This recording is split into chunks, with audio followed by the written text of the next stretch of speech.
Assalamualaikum warahmatullahi wabarakatuh. Apa kabar pemirsa, sahabat Sam TV dimanapun berada? Perkenalkan, nama saya Zidan Kasbian Wasih, dan pada kesempatan kali ini saya ditemani oleh Bapak Ahmad Raharjo Isnaji. Apa kabar Pak Ahmad? Alhamdulillah. Ya, jadi pemirsa, Pak Ahmad ini merupakan salah satu mentor saya. Beliau adalah sosok yang suka memperhatikan keadaan bangsa ini. Beliau juga aktif dalam mengingatkan kepada generasi muda pentingnya nasionalisme dan juga patriotisme. Pak Ahmad, nanti kita akan berbincang-bincang nih terkait isu-isu yang kemarin ramai di media sosial, yaitu tentang viralnya Gus Miftah dan seorang pedagang es teh. Oh ya, lagi rame itu. Lagi rame. Kalau menurut Pak Ahmad sendiri itu gimana Pak? Ya, tentang baik, terima kasih Mas Zidan ya. Sebelumnya saya menyapa para pemirsa Sam TV. Assalamualaikum warahmatullahi wabarakatuh. Salam sejahtera untuk kita semua. Semoga di siang yang mendung-mendung ini, hari ini kita mudah-mudahan senantiasa sehat selalu, Mas Zidan. Mas Zidan juga sehat ya? Alhamdulillah Pak. Alhamdulillah. Jadi memang kemarin ini dalam beberapa minggu terakhir ini ya, luar biasa.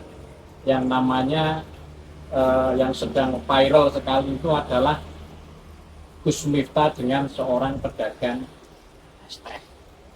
Nah, itu kalau menurut saya ya kita kembalikan saja semuanya kepada, karena Gus Miftah ini kan seorang tokoh ya, public figure, seorang yang sudah dipandang selama ini sebagai Gus gitu. Kita kembalikan saja semuanya kepada mungkin Al-Quran, hadis gitu kan, bahwa ada sebuah hadis riwayat Baihaqi itu yang berbunyi artinya ya, sesungguhnya aku diutus hanya untuk menyempurnakan akhlak yang mulia. Jadi Rasulullah ini diutus ke dunia ini untuk memperbaiki ya, untuk menyempurnakan. Artinya yang namanya kita hidup bersosial, kita hidup ya katakanlah berbangsa dan bernegara ini, kita itu harus mengedepankan akhlak tentunya. Jadi orang yang dilihat pertama itu ya akhlaknya seperti itu. Begitu kira-kira Mas Zidan. Jadi terkait yang kemarin nih Pak Ahmad, kemarin kan itu viralnya gara-gara si Gus Miftah ini mengatakan bahwa pedagang es teh ini goblok gitu. Tapi di media sosial ini ramai sekali, dan juga ada yang mengatakan bahwa sebetulnya itu adalah salah satu cara Gus Miftah dalam berdakwah, karena memang modelnya itu seperti itu Pak. Menurut Bapak gimana? Ya, apa namanya ya, saya tambahi lagi tadi, contohnya misalkan bahwa Syekh Abdul Qadir Al-Jailani saja menyampaikan bahwasanya saya lebih menghargai orang yang tinggi akhlaknya daripada lebih tinggi daripada tinggi ilmunya. Karena apa? Kalau hanya tinggi ilmunya, iblis itu lebih tinggi, Mas Zidan. Betul nggak? Betul. Nah, iblis itu dia ilmunya lebih tinggi, tapi kalau Syekh Abdul Qadir saja, seorang waliullah ya, beliaunya itu rajanya para wali, itu menyampaikan saya lebih menghargai orang yang tinggi akhlaknya daripada tinggi ilmunya. Gitu. Kalau tadi Mas Zidan menyampaikan itu mungkin sudah gaya beliau, cara berdakwah, menyampaikan pengajian lah, katakanlah berdakwah di depan khalayak umum gitu, ya silahkan saja, itu metodenya beliau ya. Hanya kalau menurut saya pribadi ini alangkah baiknya sebagai public figure itu harus mengedepankan etika, apalagi kita ini kalau bahasa yang sering dulu saya itu kalau di kampung itu bahwa orang Indonesia itu mengedepankan etika atau adat ketimuran. Kan kalau Nabi Muhammad saja, Rasulullah saja tidak pernah yang namanya mengangkat derajat umatnya itu dengan cara merendahkan umatnya itu tidak ada. Coba carikan dalilnya kalau ada bahwa Rasulullah itu mengangkat umatnya, mengangkat sahabatnya itu dengan cara merendahkan di depan umum itu tidak ada.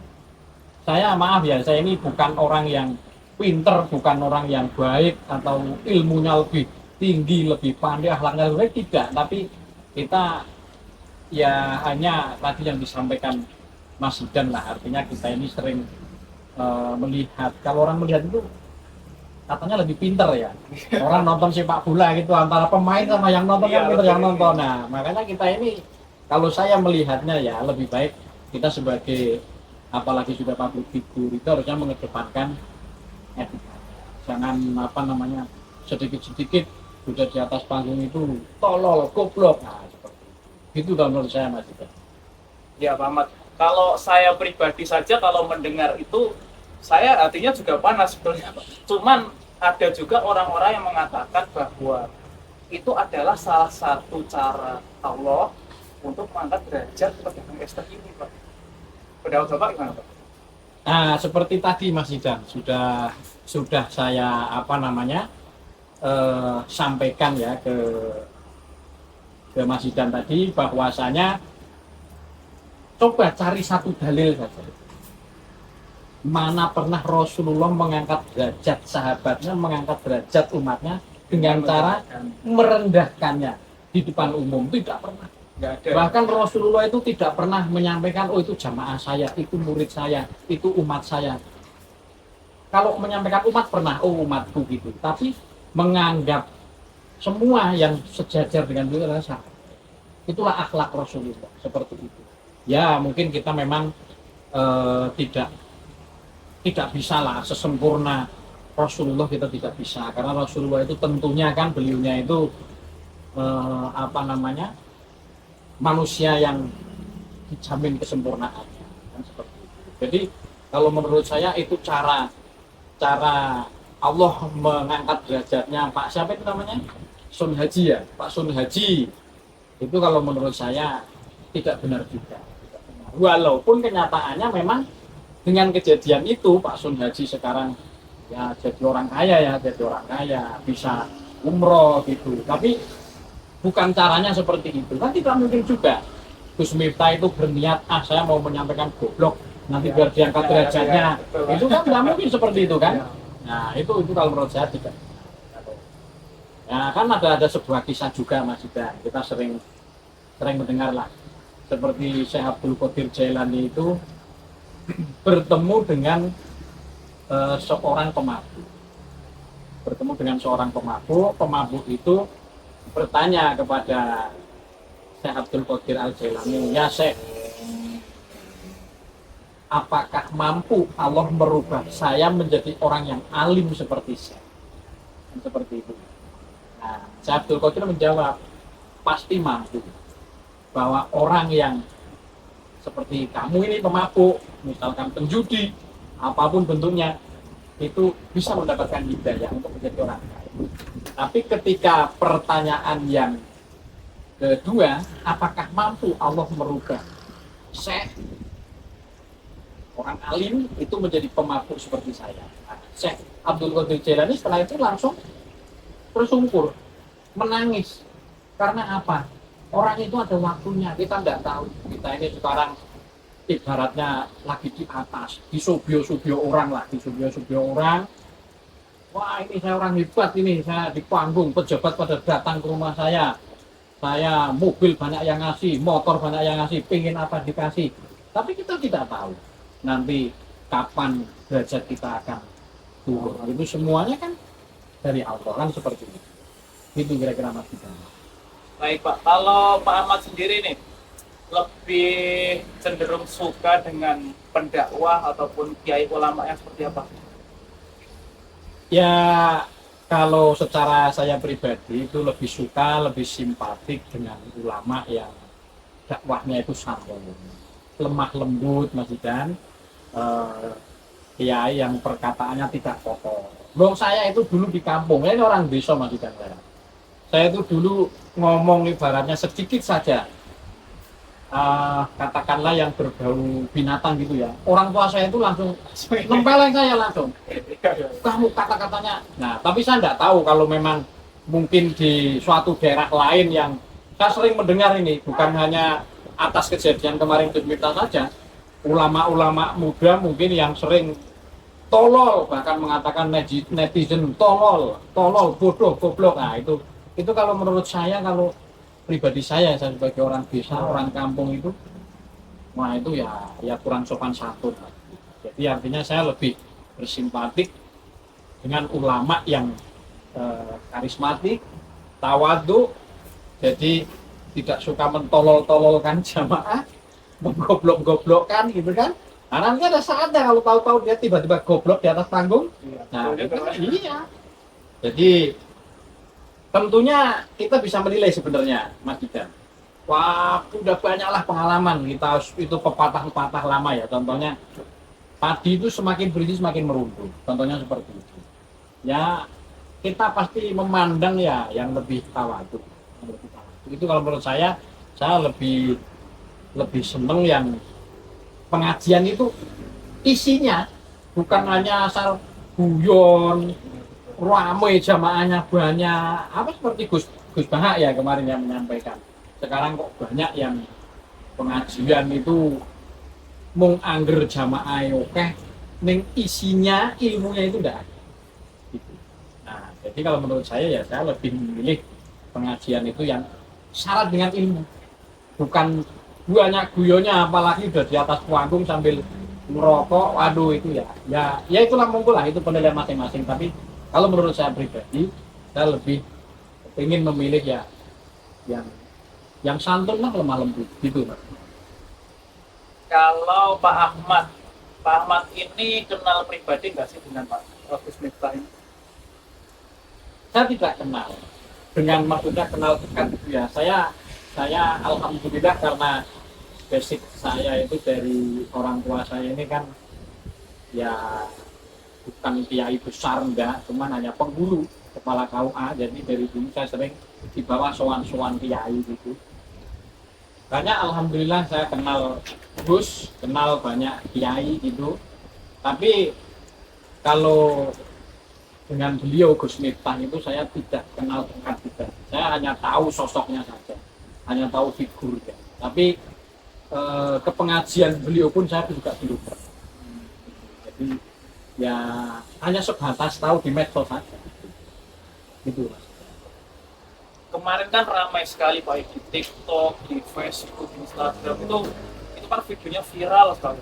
Nah, di situ itu banyak sekali netizen yang benar-benar kritik, dan kebanyakan kritikan ini isinya menghujat semua, Pak. Nah, kalau menurut Bapak ini dibenarkan nggak sih Pak perilaku netizen seperti ini?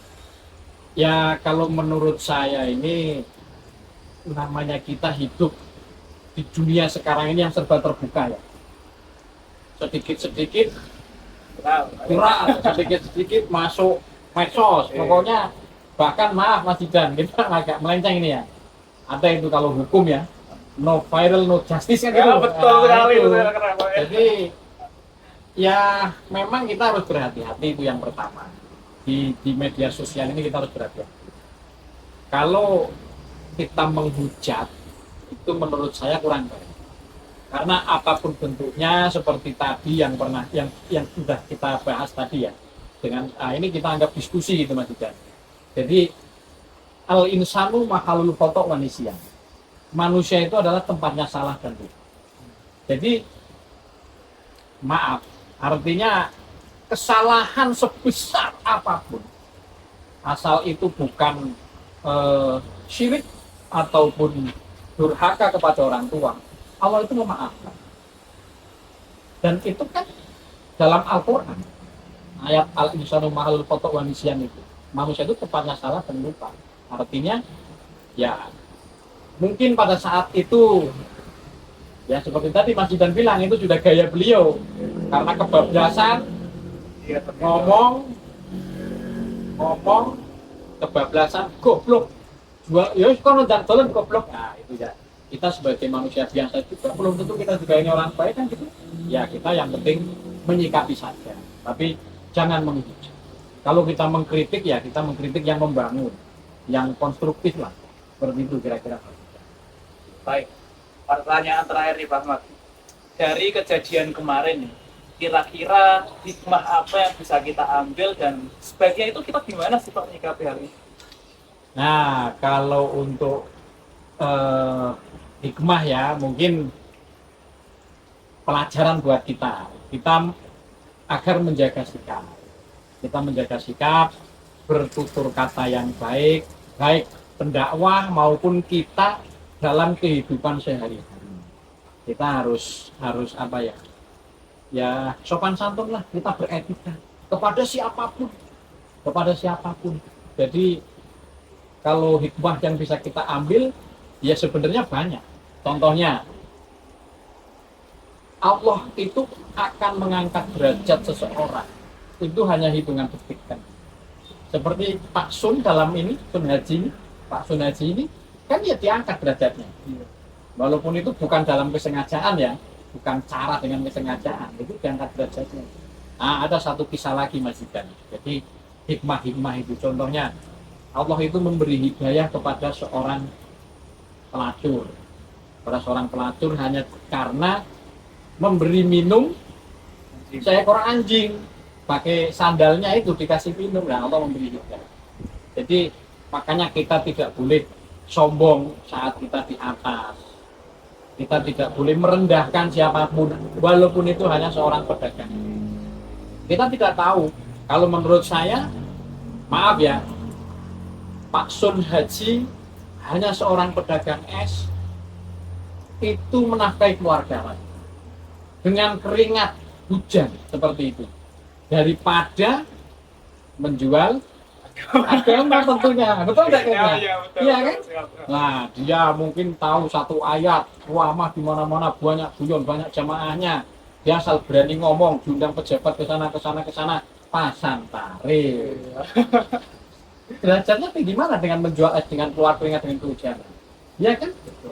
Itu nggak menyadari seperti itu. Kalau menyadari, ya kalau para pendakwah itu tentunya diundang datang, dikasih alhamdulillah, nggak dikasih ya sudah, namanya saya nggak menjual agama kan gitu. Mungkin beralasan loh, ini kan saya menghargai ilmu katanya, ya nggak ada lah kita, ya memang ilmu itu mahal, tapi janganlah seperti itu. Kira-kira seperti itu Mas Jidan. Baik Pak, jadi salah satu yang bisa saya petik nih Pak Ahmad, suatu pesan itu bisa tersampaikan itu tergantung cara kita menyampaikan, betul ya Pak Ahmad ya? Ya. Jadi pemirsa, salah satu kesimpulan yang dapat kita ambil dari diskusi kali ini, dari kejadian ini, kita belajar dimanapun kita berada, kapanpun, dengan siapapun, kita harus mampu menjaga sikap, menjaga tutur kata, gitu Pak Ahmad ya? Ya. Dan hati manusia itu kita nggak tahu seberapa rapuhnya, jadi mari kita bersama-sama menjaga hal tersebut. Kira-kira itu saja diskusi pada kali ini Pak Ahmad. Terima kasih sekali sudah berkenan menjawab pertanyaan dari saya. Oke, terima kasih Mas Jidan. Kalau mungkin tadi dari diskusi ini juga ada tutur kata saya secara pribadi yang mungkin kurang pas di hati para pemirsa, saya juga menyampaikan permohonan maaf. Itu Mas Jidan ya. Terima kasih Mas Jidan. Baik pemirsa, terima kasih sekali sudah mau mengikuti kami. Setelah ini kita akan kembali lagi dengan kegiatan kita masing-masing. Sampai jumpa dalam kesempatan berikutnya. Wassalamualaikum warahmatullahi wabarakatuh.